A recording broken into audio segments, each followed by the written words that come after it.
السلام علیکم ګرانو کتونکو، زه یم بدر علي شاه. تاسو ګورئ فرهم ټي وي د خیبر اواز. ګرانو کتونکو، لکه څنګه چې ما ستاسو سره مخکې هم وعدې کړې وې چې زه به تاسو ته راغواړم د پښتنو دلته په امریکا کې چې کوم مشران وي، ادیبان وي، شاعران وي، سیاسي پوهان وي، نو هغه ټول به انشاءالله وختاً په وختاً زه به ستاسو سره د هغوی ملاقاتونه کوم، د هغو ویوز به اخلو او دلته کې به ګورو چې یاره دلته پښتنو ته څه داسې ستونزې را مخې ته دي چې هغه دیو په کومه طریقه باندې حل کوي او د هغې لپاره کم قسمه تګ و دود کوي. نو ګرانو کتونکو، هم د هغې سلسلې یو لړۍ ده چې نن ما سره دوه میلمانه دي په دې سټوډیو کې. ما راغوښتی دی نن زمان افریدی صاحب چې د پی ټي آی ممبر کوارډینیټر دی د نیویارک، او د هغې سره سره سماجي هم ډېر یو تکړه کس دی. زه خو خیر د ډېر وخت نه پیژنم، د 2007 نه یې پیژنم چې همیشه دپاره د پښتنو کمې داسې ستونزې راځي کوم ځای کې پښتنو ته د څه خدمت ضرورت دي، نو په هغې کې د یو پلیټفارم یوز کوي او هغه پلیټفارم نوم دی خیبر سوسایټي. د هغې په څه ټایم کې سینیر نایب صدر پاتې دی، اوس په دې ټایم کې زمان افریدی صاحب چې دی نو هغه د خیبر سوسایټي د بورډ اف ډایرکټر ممبر دی. نو ګرانو کتونکو چې زه زمان افریدي صاحب ته ستړي مه شي ووایم. زمان افریدي صاحب ستړي مه شي، هر کله راشي پروګرام ته. ډېره مننه چې ته موږ ته وخت راوویستو، هر کله راشي پروګرام ته. ډېره مننه بدر علي شاه. زه د ټولو نه مخکې د رحم ټي وي مینجمنټ ته د هغوی مننه کوم او مبارکي ورکوم چې هغوی په رحم ټي وي کې د خیبر اواز د نوم لاندې د پروګرام آغاز کړی ده. نو دا زموږ د ټولو پښتنو دپاره په امریکا کې ډېره د فخر خبره ده. ګرانو کتونکو، لکه څنګه چې ما تاسو ته وویل، ما نن سټوډیو ته دوه میلمانه راوغوښتي. دویم میلمه زما چې کوم دی نو هغه جمال خان دی، جمال احمد خان. جمال خان چې دی د ډېر وخت نه په امریکا کې استوګنه کوي او د پښتنو په مختلفو، یوازې د پښتنو نه، د پاکستاني مختلف کمیونټیز چې کم داسې سوشل ګیدرینګ راځي، کم داسې دغه راځي، سیاسي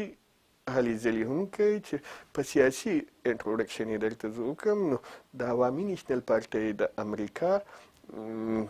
د جاینټ سیکرټري دی، او کله چې زه درته سوشل اکټیویټیز ویم نو زه خو یې د 2007 نه راپېژنم چې د هغه وخت نه هم دغه پلیټفارم استعمالوي، د خیبر سوسایټۍ پلیټفارم استعمالوي، او چې د چا هر قسمه ښېګړې ته ضرورت وي نو د هغوی هر قسمه ښېګړه کوي. نو د خیبر سوسایټۍ د بورډ اف ډایرکټر وایس چیرمن دی. نو او د دې سره سره د پاکستان لیگ اف یو ایس اے کې هم څه ممبر ایگزیکټیو باډیز ممبر دی. نو راځئ چې جمال خان ته ستړي مه شو. جمال خان ستړی مه شي، په پروګرام کې تا ته هرکلی وایو. انشاءالله نن به زموږ دا کتونکي ډېر انجای کړي، ځکه چې زما سره نن دواړه ډېر ښه پوهان او ډېر ښه اخلاقي طور هم او سوشل وایز چې د دوی کوم دغه دي منډې تړلې دي نو هغه د چا نه پټې پناه نه دي. نو نن به ستاسو نه زه د امریکې دغه متعلق تپوس کوم چې سپیشلی دا پروګرام زموږ د پښتنو دی او په دې کې د پښتنو په ستونزو باندې مونږ دلته خبرې کوو چې په امریکا کې سپیشلی نیویارک کې او په امریکا کې مونږ پښتنو ته کم داسې مسلې راپېښې دي او مونږ د هغه مسلو مخنیوی په کومه توګه کوو. زمان افریدي صاحب، له اوله خو ستاسو نه به تپوس زه دا وکړم چې تاسو امریکا ته کله راغلي او په کم سن کې؟ ډېره مننه. امریکې ته زه راغلی یم 1986 کې اول راغلی یم، بیا لاړم، بیا 88 کې راغلم. دا یو 2 کاله کم 10 کاله وشو او د هغې نه پس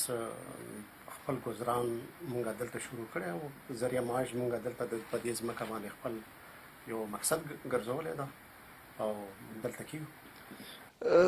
10 کاله کې یو ماشوم پیدا شي، هغه زلمی شي، هغه واده وکړي، د هغه بچي وشي. نو حقیقت دا دی چې ډېر غټ عمر دی چې تاسو د خپل وطن نه د دې امریکا په ځمکه باندې تېر کړو. دا خو په دې کې هېڅ شک نشته چې زما خیال دی که مونږ خلک تجزیه کوو نو د هغې نه تاسو زیاته ښه کولی شئ چې په 10 کاله کې به تاسو ډېرې داسې خبرې لیدلي چې یاره ستاسو مخې ته به راغلي چې داسې کم داسې دغه خبرې دي ستاسو په نظر کې چې یاره پښتنو مسایل دلته څه دي که نه او داسې. یقینا 28 تا 29 کاله ډېر غټ عمر ده، د عمر کې نیمه حصه ده او په هغې کې سړی ډېرې د تجربو نه تېر شي، ډېر حالات ورته مخامخ راشي، ښه بد هر قسم. او د ټولو نه مخکې خبره دا ده چې مونږ دې ملک ته راځو. یقینا مونږ د خپل ملک به زیاته هغه خبره نه کوم چې مطلب سیاسي رنګ به نه ورکوو، خو زمونږ د ملک حالات یا د هغه سیستم د وجې نه هر یو کس دا کوشش کوي چې یاره زه یو ښه سباوون په تلاش کې لاړ شم او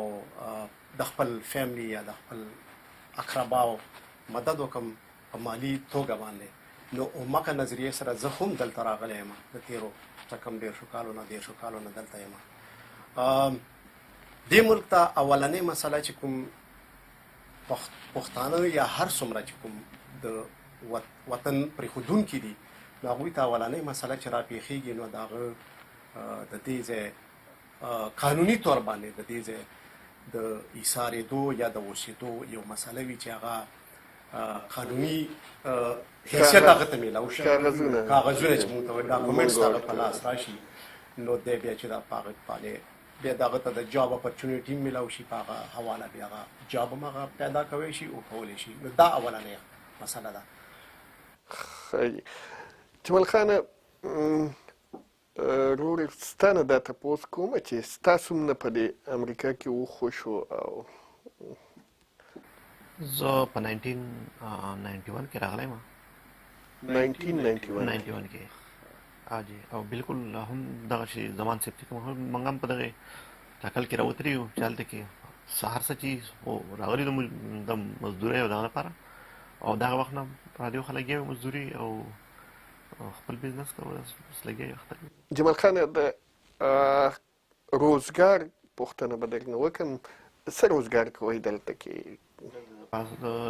فرای چکن بزنس کوم. فرای چکن بزنس څو فرای چکنه لرئ؟ اوس دا ساعت دوه لرم. فرای چکن ډېره ښه خبره ده چې پښتانه څومره اسوده حاله کېږي نو حقیقت دا دی چې خامخا یو پښتون ته جاب که فرض که داسې دغه شي نو پښتون ته کم از کم جاب خو میلاویدی شي که نه. نو دا ډېره غټه خبره ده. تو په دې باندې کم نظر لرئ چې یاره امریکا کې پښتنو ته کم داسې دغه مسایل دي لکه اوس لکه حقیقت دا دی چې دا یو فری کنټري ده، دې کې هېڅ شک نشته، خو دا څه ټایمونو کې اوس که ستاسو فکر وي نو د بعضې خلکو په ذهنونو کې څه شکوک و شبهات راځي نو داسې څه مسلې خو ستاسو په نظر کې نه دي راغلي سو فار؟ داسې څه مسلې نه دي راغلي. په څه وخت کې څه مسلې راغلي او هغه وخت د ملک څه دغه داسې راغلی و چې په هغې کې ټولو خلکو باندې دا یو وخت راغلی و، خو نور چې دلته کې څوک صحیح دغه کوي نو هېڅ داسې څه مسلې نشته. نور د وخت سره خو څه نه څه لاندې باندې خو کېږي، خو پښتنو ته داسې لکه د په دې ملک کې داسې څه مسله نشته چې لکه چې څوک صحیح په لاره ځي، هېڅ هر سره برابر دي. ستاسو دا خبره به زه لږ مخ په وړاندې باندې وځم. په دې مخکې ورځو کې ډاکټر جان صاحب الله دې وبخي د پښتنو یو ډېر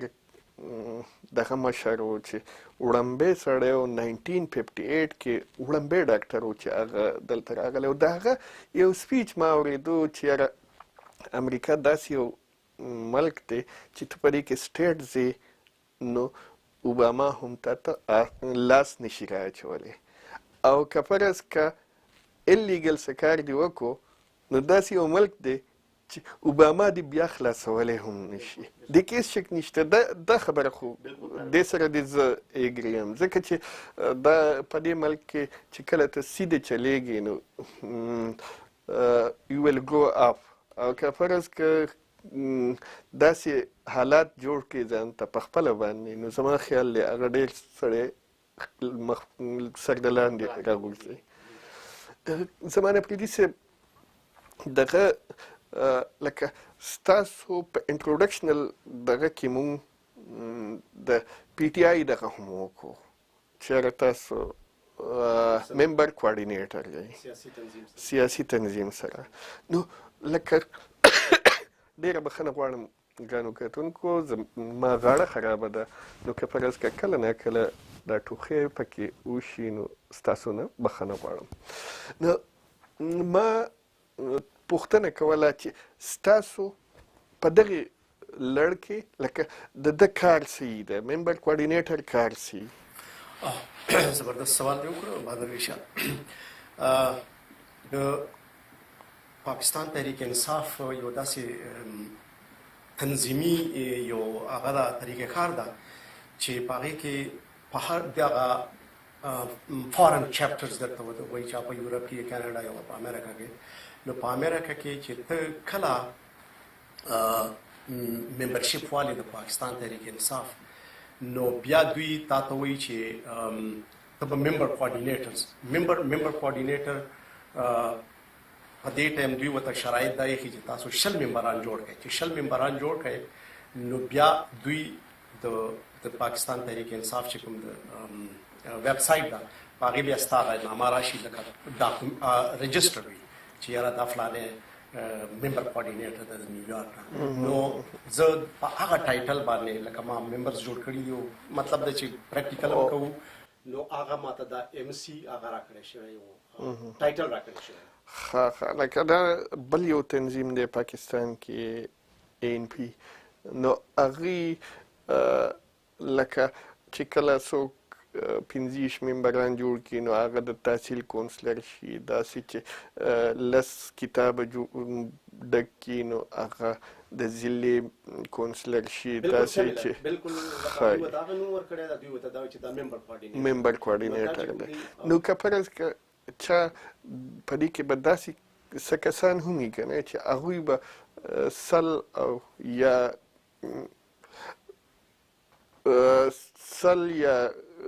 څه داسې دغه به یې جوړ کړي، نو هغې لکه د دغه کسانو څنګه دغه بیا د دې یو بالکل پروسس ده. لکه تا به باقاعده ممبرشپ اخیستی وي، فلانې دا د مثال په طور جمال ده، دا نوم ده، دا ایمیل اډرس ده، دا فون نمبر ده. نو دا بیا مونږ دلته زمونږ یو گورننگ باډي ورته وایي یا موږ ته وایي چې LLC ورته وایي چې هغه بورډ اف ډایرکټرز یې پریزیډنټ ته هغه ته دا ډاکومنټس لاړ شي چې یس دې کس دا ممبر جوړ کړي او د هغې باقاعده موږ د دې دا ممبرشپ چې دي دا $10 $50 پر ایئر، لکه یو کس $50 چې ورکړي نو د ممبر شي. او دا ممبر چې کوم د بیا دا کوارډینیټډ ذمه داري ده چې دا 20 کسانو نه هغه والي لکه لیټ سې دا $10 شو، دا $10 هغوی ته هغه لاړه او هغوی په ریکارډ کې ډاکومنټډ شي. بخښنه غواړم زه به هم بیا ستانه تپوس کوم، خو زما څه مجبورۍ دي پروډیوسر صاحب د طرفه راته اکثر دغه وشي چې یاره بریک واخله. نو بخښنه غواړم ګرانو کتونکو، که نه نو خبرو ډېر خوند کړی دی، خو انشاءالله د وړې شانتې دمې نه پاس بیا راځو، چېرته مه ځئ. ډېره مننه.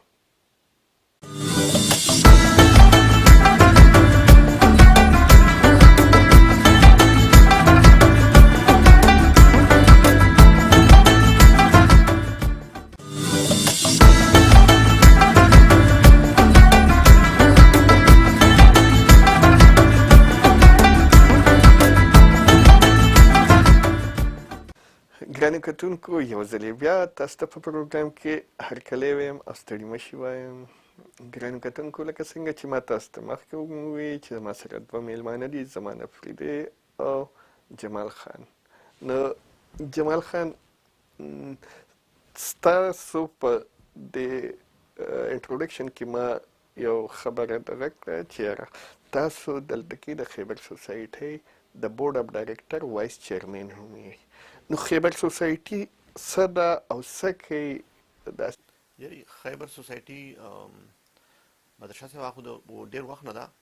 زه خو په 1991 کې په 92 کې پکې زه اول ځل په دې کې شامل شوم او هغه کال هغه وخت کې راسره دغه خو وایي وخت نه وخت چې کله څه په پاکستان کې څه پرابلم راغلی یا دلته څه مسله راغلې ده او خاص کر دا جوړ شوی دې لپاره چې په هغه وخت کې به داسې و چې دلته به د څوک په حق ورسېدو مړ به شو، نو یو لکه د داسې څه دغه به نه و، د هغې څه پروګرام به نه و چې دغه نو هغې داسې د خیبر سوسایټۍ دا یو پلیټفارم شروع شو چې د هغې نه د هغې د دې ځای کوم هلې ځلې چې دي دا وکړی شي، کلي ته ورسولی شي، د هغې د فیملي دپاره څه امداد دي هغه وکړی شي. د هغه وخت نه دا جوړه شوې ده او په وخت چې کوم د دې بیماران داسې تللي دي د هغو سره ډېر ښه دغه شوي دي،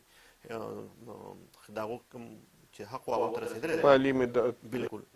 او د دې سره سره چې په ملک کې یا داسې هلته کې موږ د هغه ملک نه راغلي یو او هلته کې څه داسې مسلې راغلي دي، نو په وخت د خیبر سوسایټۍ هغې دپاره ډېر هلې ځلې کړي دي او وخت په وخت ځي تللي دي. زما نفریدي صاحب تاسو له راځم په دې سوال کې لکه که فرض که سړی فکر وکړي حقیقت دا دی چې دلته کې په مسافرۍ کې چې کله د چا انتقال وشي څوک وفات شي نو دلته کې خپلوان نه وي، همدا زه او تو دی او بل پښتون دا مونږ د یو بل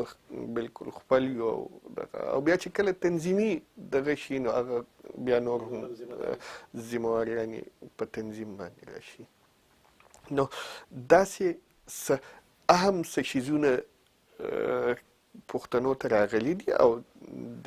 ستاسو د تنظیم چېرته درسره کړي دي که نه؟ ولې نه، بلکل. زه به لږه خبره د دې جمال نور هم زیاته کړم په هغې کې چې خیبر سوسایټي چې کوم ده زه به دا ووایم چې په سماجي تنظیمونو کې اولنی تنظیم ده د پښتنو چې دا د نن نه څه 30 کالونه مخکې په هغه کې راغلی و، د دې رجسټریشن شوی و. او تاسو چې څنګه د ډاکټر صاحب جان خبره وکړه د مرحوم، دا هغوی د دې یو بنیادي فاونډرز کې وو، هغوی دا هغه کړی و سره د نورو ملګرو مشرانو او د دې ته همدغه د دغې جذبې په دغې جذبې د لاندې چې یاره دا به د پښتنو د خیر ښېګړې کارونه کوي. نو یس دې تنظیم دا چې کله دا 92-93 کې بلکل رجسټر شو او ممبران د دې جوړ شو، بلکل د هغې نه پس د دې به یو ممبر به چې ممبرشپ اخیسته هغې باندې یو هغه هم داسې معمولي شانتي چې یاره یو ته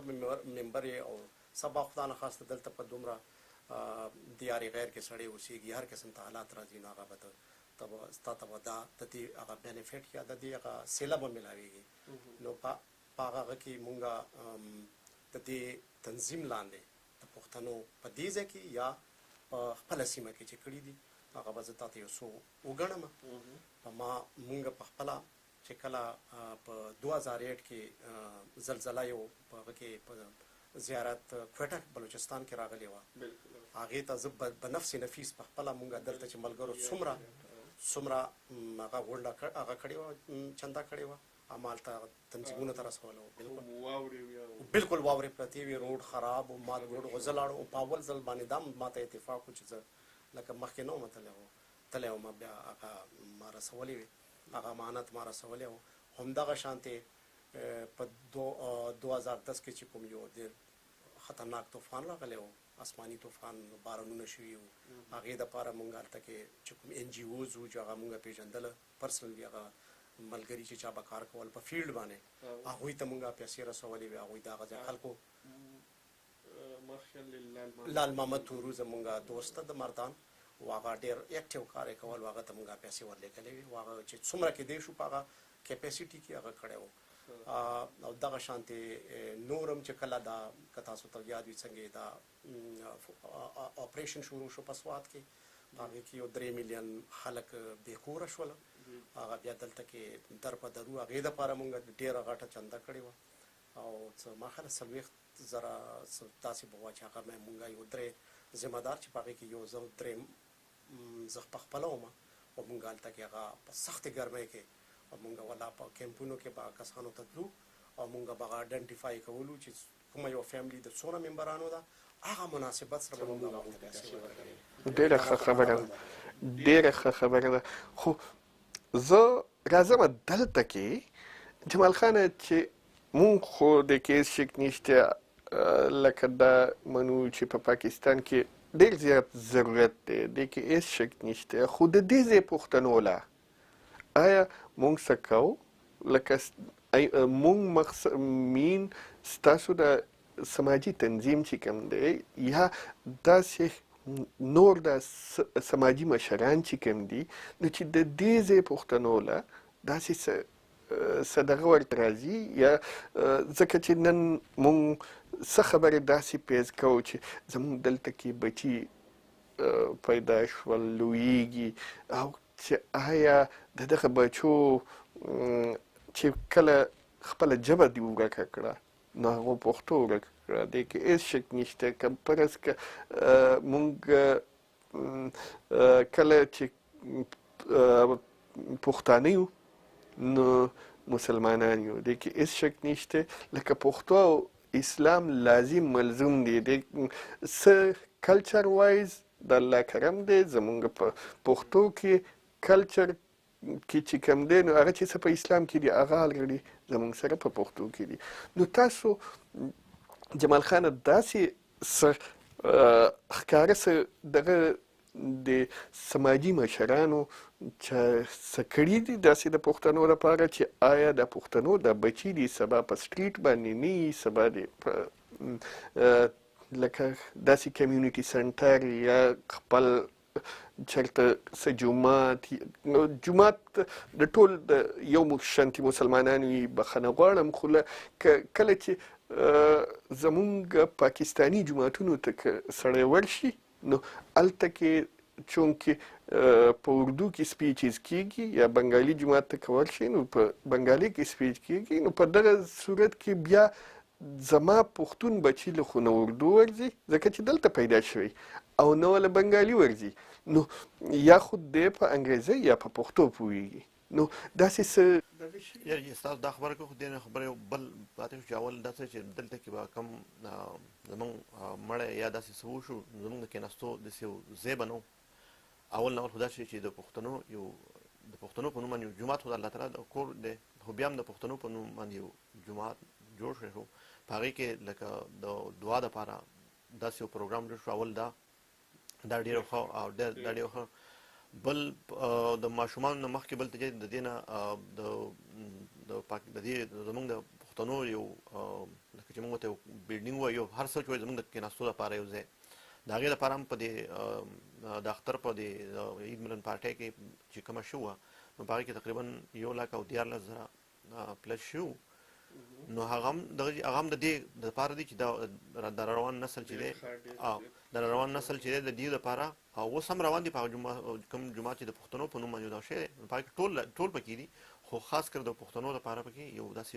شروع شوی ده او انشاءالله دا به مخ په وړاندې به ډېر مخکې ځي او روانه ده او پروګرام زموږ شته روان دی ډېره زیاته ښه خبره ده ما ستاسو د یو تنظیمي ملګري نه زمانه پریدي صاحب په تېر یو پروګرام کې زما سره توحید الله ستاسو د خیبر سوسایټۍ نایب صدر دی د هغه نه ما اورېدل چې یاره دلته کې ایکسکیوز می د په ناسا کاونټۍ کې هغه 7 ګراونډز چې دي نه هغه د ناسا کاونټۍ او د سپک کاونټۍ نه لیز کړي دي او اخیستي دي. دغه کې څنګه لکه دا هم د تنظیمي دغه دی او که د هغه خپل اپروچ دی؟ یس هغه دې مد کې یو ښه کوشش کړې ده او دا به زه ډېر دغه سره نشم ویلی چې آیا د خو دا د یو ځلې په پروګرام کې هغه کړي وو چې داسې چونکې هغه د بینک سره کار کوي او هغه ته د دې څیزونو د پراپرټۍ د چې کوم ځای کې چېرته ارزانه میلاویدی شي نو هغه ته لږ نالج د ټولو نه زیات وي نو هغه دا راوړي وو او د سپورټ اکټیویټیز دپاره د کرکټ د ګراونډ چې یاره دا وي نو زه به اوس په دې جواب زه به غلط وم چې یاره دا تر کومه پورې به هغه ښه شوې ده بخښنه غواړم زما خیال دی پکار دی چې ما دا د کنسرن کس نه دا پوښتنې کړې وې خو بهرحال ما کیدای شي چې تاسو ته څه علمي ځکه چې هغه یو لکه ګرانو کتونکو که ستاسو فکر وي نو موږ خیبر سوسایټي خیبر اواز خیبر دا خیبر موږ ولیکو دا خو یو غر دی حقیقت دا دی چې یو غر دی خو دا زموږ د پښتنو یو تاریخي ځای دی لکه خیبر کومه دروازه چې ده که نه دا د پښتنو لکه یو تاریخي دغه نو زه بیا هغه خبرې راځم چې هغه ما سره په تیر پروګرام کې دغه کړی و چې هغه مونږ یو کرکټ ټیم جوړ کړی د هغه خیبر 11 او هم په دغه خیبر 11 چې دی نو هغه زما خیال دی د هغې د منیجمنټ لاندې دلته کې د هر ملک انډیا افغانستان بنگلادیش مختلف ویسټ انډیز مختلفو ملکونو پلیرز را دغه کېږي او هم دا خبرې حقیقت دا دی چې دا خبرې چې یاره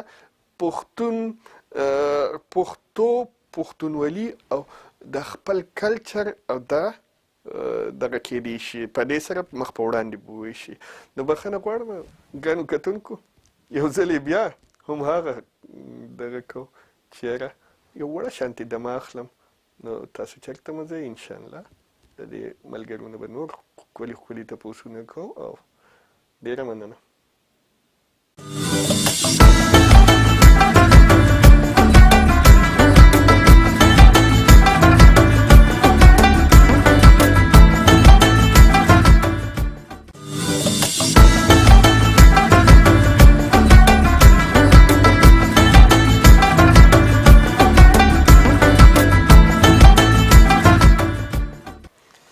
ګرانو کتونکو یو ځلې بیا په پروګرام کې تاسو ته هرکلی وایم راځئ چې د دې درنو میلمنو نه یو څو خوږې خبرې نور واورو نو جمال خان لکه هم دغه خبرې له راځو چې یاره داسې څه دغه شوي دي چې لکه کمیونټي سنټرز وغیره داسې د پښتنو څه دلته کې د دې ځای متعلق سره څه جی زموږ پروګرام دی د کمیونټي سنټر زموږ دا دی چې د روان نسل لپاره او کوم چې د هغه ځای نه کم پښتانه راځي او د هغو څه شلټر نه څه نه وي د هغې دپاره چې د دې ځای لکه زیات موږ زیات وخت دلته وشو او زیات د دې ځای کوم ماشومان چې پیدا کېږي د هغو دپاره داسې یو ځای چې د هغې مخې ته د تلو دپاره داسې د کمیونټي د پښتنو یو خپله یو سنټر او هغه داسې چې موږ سره نور دغه کوم خلک چې دي لکه موږ یو پاکستاني چې هغه هم زموږ سره هیلپ کوي په دې کې زموږ سره مدد کوي نو ټول داسې زموږ پروګرام شته بلکل روان دی انشاءالله په دې دا به زر انشاءالله دا به ډېر زر افریدي لاله ته په دې هکله باندې څه خپل کمنټس پکې وایي علی شاه زمونږ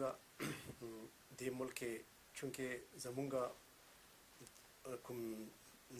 دوم جنریشن چې دغه د دې ځای هغه نه واپس ځي او نه هغوی دلته کې بس هغه د ملک ته زمونږ هم ده خو چونکې هغوی دلته کې هغه شو نو یس کمیونټي سنټر زمونږ دپاره ډېر زیات ضروري ده چې هغې کې مونږ هغوی ته خپل کلچر زموږ خپل ژبه د مذهب خو چونکې دا ده خو لکه ورسره چې خپل کلچر نه هغه اویر وي نو په دې سلسله کې زموږ یو ګران مشر زه به د هغه نوم دا ضروري وي چې زه منشن کړم ډاکټر نصر الله په دې هغه کې یو انیشیټیو اخیستی ده چې هغه یو بلډینګ اخیستی ده او په هغې کې یو جومات ته په هغې کې درس کېږي په هغې کې مسجد قبا د مسجد قبا په نوم باندې په هغې کې ماشومان راځي او ما بله ورځ اتفاق دا و چې یو جمعه مخکې زمونږ د ډاکټر جان الله دې هغه ته جنتونه ورکړي د هغه قرآن خواني په هغې کې ارګنایز شوې وه نو ما ډاکټر صاحب سره په اول ځل زه ملاو شم چې دا د ډاکټر نصر الله دا بلډینګ اخیستی د پښتنو د جومات په نوم باندې نو ما ورته مبارکي ورکړه خدای شته ډېر خوشحال شوم ما ډاکټر صاحب زه خو په اول ځل راغلی یم نو هغه ما ته بیا داسې بریف هغه راکړه چې دې کې مونږ خپل واړه چې کوم دي هغه خو د اسلام نه دي هغوی چې دا ورته مونږ ونه ښیو نو هغوی خو به شاته پاتې وي پښتو به پښتو هېروي هر څه به نو چې هغوی دې کې مونږ هغوی ته هر قسم ته لکه سپورټس اکټیویټیز کلچر آل کلچر اکټیویټیز کې مونږ هغوی انوالو کوو ورسره د دین او د مذهب نه هغه برابر هغوی ته تعلیم ورکړی کېږي نو زه دا ډېره خوشایند خبره ده چې یقینا زموږ راتلونکی جنریشن چې دا هغه به کلچرلی به شاته نه وي پاتې هغوی ته به خپل کلچر ډېر ښه دا خبره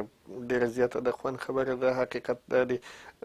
ډاکټر نصر الله زموږ په کمیونټي کې پوره خدمات دي ځکه چې بله ورځ ما سره خبرې کولې چې را روان سنډې باندې به په فیلډلفیا کې ته به ځو او هلته کې د جومات د ابتدا لا نه ده خو خلک ارګنایز کول دي چې هغه یې څنګه دغه کوي نو اپریدي صاحب زه راځم اوس لکه مونږ خو د پښتنو په دغه باندې پوره خبرې وکړې خو آیا مونږ په دې خپل د امریکا په سیاست کې ځکه چې پی ټي آی یا این پی دا خو د پاکستان سیاست دی خو په د امریکا په سیاست کې زمونږ پښتنو څه داسې څه دغه خپل اچولی دی که نه ډېر بنیادي او ډېر زبردست سوال دی وکړه زما خیال ده بلکې نه دا ضروري ده چې چونکې په دې سیسټم کې په دې د چې کوم امریکایي سیسټم ده په دې کې زمونږ چې راتلونکی جنریشن ده چې هغه د دلته نه د کالجونو د یونیورسټۍ نه راوځي یقینا د هغوی په دې سیسټم کې ننوتل ډېر لازمي دي سو فار زه به صرف د پښتنو حد پورې خبره نه کوم مونږ به ایټ لارج لکه پاکستاني کمیونټي به والو چې شته دي ډېر کوشش دې ځلې زمونږ د ناس اکاونټۍ نه دلته یو علي میرزا ما خپله ووټ ورته ورکړی و خو انفارچونیټلي هغه ونه ګټل خو هغه یو کوشش کړی و نسرین احمد ټاون کلرک جوړه شوې ده شوې ده نو دا شانتې کمیونټي هغه شته دي خو لکه یا ډېر زیات هغه باندې نه دي هغه محله د څه وه ده کاونټي کلرک ده بالکل نو یقینا په دې مد کې لږ شاته یو خو دا اویرنس ضروري ده ما ته چې کوم جمال خانه ما ته چې کوم دغه شوی دی زموږ په پښتنو کې کمال خان نیوجرسي کې چې کوم اوسي د هغه بچی زما خیال دی وایي څه کونسلر جوړ شوی که نو لکه الحمدلله پښتانه ورځ تر ورځه هم په د دې ځای په سیاست کې عیسی اخیستو ته دغه کوي خو که مونږ پکې دا اویرنس پیدا کړو چې بچې مخکې شه ته لاول مسلمان یې بیا پښتون یې بیا امریکن دی او ورځه مخکې شه نو زما خیال دی انکریج کول غواړي که نه پښتون حقیقت دا دی چې په هر میدان سره په قابلیت کې که وګورئ په هر څه کې الحمدلله د چا نه کم نه دي نو جمال خان ته په دې دغه کې خپل څه عیسی چې د ګرانو کتونکو ته د دې متعلق څه وایي دا به ورته ووایم چې کوم زموږ دلته چې کوم پاتې کېږي په کار ده چې هغوی خپل اول زموږ خلک داسې چې اوټونه ورکوي نو خو او رجسټر کوي نو پکاره چې رجسټر کې خو چې رجسټر کې بیا هغه استعمال هم کی نو ټول پښتنو ته خاص کر پښتنو ته زیات کړ چې د پښتنو आवाज ده نو دیو لپاره چې خپل اوټ تاسو رجسټر کړئ او چاله چې ورکوي خو خپل اوټ استعمال کړئ او نو دا زموږ په دې ملک کې ناشو زموږ زیات پاکستان خو ټیک تا زموږ ملک ته خو اغلته ده او موږ دلته یو نو زموږ د دې سیاست چې دا موږ لپاره ډیر لازمي دي او خپل وټونه چا چې نه کړي نو هغه رجسټر کوي او چې د مخرجین استعمال کوي. جمال خان ماته یو خبر را یادېږي کله چې دا زموږ د میر الیکشن و نیویارک کې نو تا یو کس پښتني کمیونټي ته راویستی او څوک و او څنګه؟ هغه یو جان لو نوم یو جان لو دغه د پاره موږ دا کړو خو دغه دغه نشو کامیاب نشو خو دغه لپاره موږ بالکل پورا خپل ځای باندې خو چې کله زموږ خپله کمیونټي داسې په سکرین باندې چې یاره ایز ا کمیونټي څوک دغه کوي ریکګنایز کوي اصلي مین دغه د خیبر سوسایټي ته موږ هغې لپاره فنډریزینګ کړی و هغه موږ راغوستی و او د هغه سره موږ پوره ډېره ښه خبره ده. نو ګرانو کتونکو لکه څنګه چې د ملګرو دغه وکړو زه هم تاسو ته درخواست کوم چې کم کسان چې سیټیزن یې نو کوشش وکړئ چې خپل وټونه خامخا رجسټر کړئ او صرف د جمال خان خبره چې صرف رجسټر کول نه دي خو ووټ کاسټ کول هم دي او لږ په سکرین باندې راتلل هم دي چې اپریدي صاحب داسې په مستقبل کې ستاسو په نظر کې څوک شته چې هم په دغه کې د امریکې په سیاست کې چېرته داسې دغه حصه اخیستونکي والا؟ ستاسو سوال صرف د پښتون یا د پاکستاني کمیونټي؟ پښتون پارټیکولرلی او که پرسکنی نو پاکستانی کمیونټي مونږ یو شی دی خو پاکستانی کمیونټي خو مونږ چونکې پروګرام د پښتو دی نو مونږ ځکه پښتون کوو. آنستلی په دې ټایم باندې خو په پښتون کمیونټي کې داسې اکټیولی پالیټکس کې خو دا به مونږ اوس دا زمونږ ذمهداري ده چې مونږ دوی هغه کو څه ورته وایي ویښوځو او انکریج کړو چې نه اوس دا شی زمونږ دپاره ډېر لازمي ده مونږ به یې بیکینګ کوو خو دا ده چې مونږ به په دې ټایم خو زما په ذهن کې نه راځي چې مونږ ته داسې یو سوټیبل هغه یا شته چې هغه مونږ فرنټ لاین ته راولو او هغه مونږ د نیکسټ الیکشن چې هغه د هر څه اول خو د دې د اسمبلی مین الیکشن کېږي چې نیویارک سټي کې هغې کې انټر شي یا په بورو بیسس باندې وي یا په کاونټي بیسس باندې وي چې هغې کې یو ځلې د انټري وشي او هغه ریکګنیشن میلاو شي نو انشاءالله په نیکسټ کلونو کې به بالکل زمونږ خپل هغه به وي زمونږ به نماینده کینډیډیټ به وي خامخا به وي انشاءالله هغې سره به مونږ فل یعنې په هغه کې مرسته وکړو. الله دې وکړي چې دا خوشخبرانې مونږ واورو ځکه چې حقیقت دا دی چې څنګه ما جمال خان دغه وکړو چې د کمال خان بچی چې کوم دی ینګ ماشوم دی او هغه کامیاب شوی دی ایون کونسلر کامیاب شوی دی نو دا زموږ دپاره یو ډېر غټ اچیومنټ دی که فرض که ځکه چې مونږ که ووایو چې یاره مونږ پاکستانیان یو د کې هېڅ شک نشته پاکستانیان یو خو امریکندیان هم یو او په دې ملک کې استوګنه کوو نو په دې ملک کې زموږ له څه نه څه کول پکار دي. افریدي لاله زه ستاسو نه دا اوس چونکې مونږ کلوزینګ طرف ته ځو پروګرام د ختمېدو ټایم دی خوند خو به یې و چې یاره نور هم د پروګرام وخت سیوا وی او ما ستاسو سره ډېرې خبرې کړې شوې چې زمونږ پښتنو کتونکو ته مستفید شوی خو چونکې وخت زموږ سره شارټیج دی نو دا راته ووایه ته داسې څه دغه ورکول غواړي چې یاره پښتنو له څه پکار دي او څه دغه لکه فاینل کمنټس.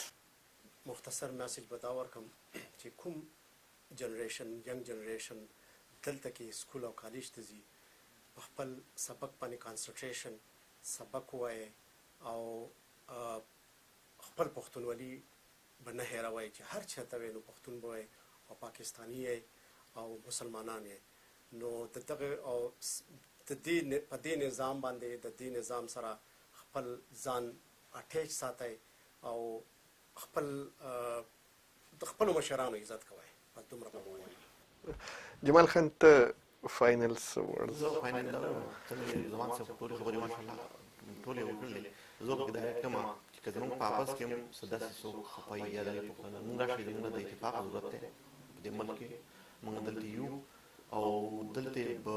پته نشي چې کوم ځای د ټوکو لکه دې ملک کې چې کوم خوري لاندې به ومرې خو زموږ دا ځای دی او که زموږ په آپس کې د یو بل سره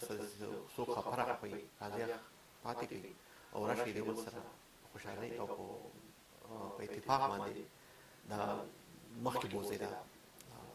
د کاروان مخکې بوځي. ډیره مننه افریدي صاحب، ډیره مننه جمال خان صاحب. د حقیقت دا دی ډېرې د خوند خبرې وکړې. نو ګرانو کتونکو زه به اوس تاسو نه اجازت غواړم. انشاءالله په بله هفته هم په دې وخت تاسو به زه د نوو میلمنو سره متعارف کوم. دا وخت او هم دا ټي وي پرهم ټي وي د خیبر په آواز باندې به په بله هفته په دې ټایم انشاءالله ستاسو سره ملاقات کیږي. ډېره مننه. په لوی الله یې وسپارم. الله په امان.